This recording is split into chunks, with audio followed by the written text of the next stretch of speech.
When you present yourself as a perfect person, you are literally telling men that you don't need grace. You are just preaching it.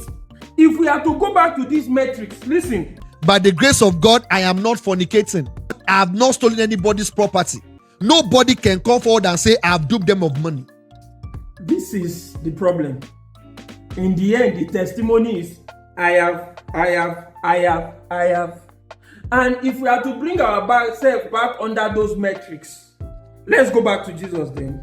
I have not fornicated. Have you not looked at a woman and admired her? That is not your wife? Is that not fornication? Why was marriage even given in the first place? If you understand scripture, it was because you can't hold yourself. It is not the perfect will of God. The same self-righteousness we left is the same place you are glorying, and you are saying that it is by grace. It's not by grace. That is still your work, sir. I can appreciate the fact that we are preaching that a believer cannot go to hell. But what about the other aspect where grace is slandered to mean that a man who believes in grace must now start looking like what a man that is trying to keep the law is supposed to look like? Grace is not helping you to keep the law.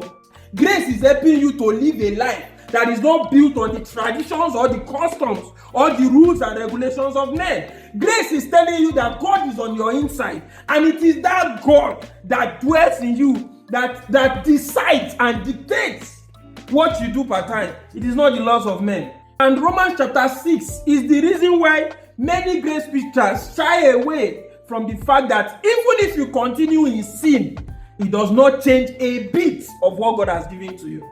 It does not even affect it. A believer can sin against men, but he cannot sin against God. But that he believes in the gospel, it is the responsibility of the preacher to look at him in all those imperfections and still tell him he's righteous. You know why? Because everybody has an imperfection. Oh, you are not fornicating. Every businessman is a fraud. If you come back to that same standard, you that you are angry with somebody, or you tell somebody waka, you are equal with a murderer as long as Jesus is concerned. So we don't use the metrics of the law to measure the growth of a believer in grace.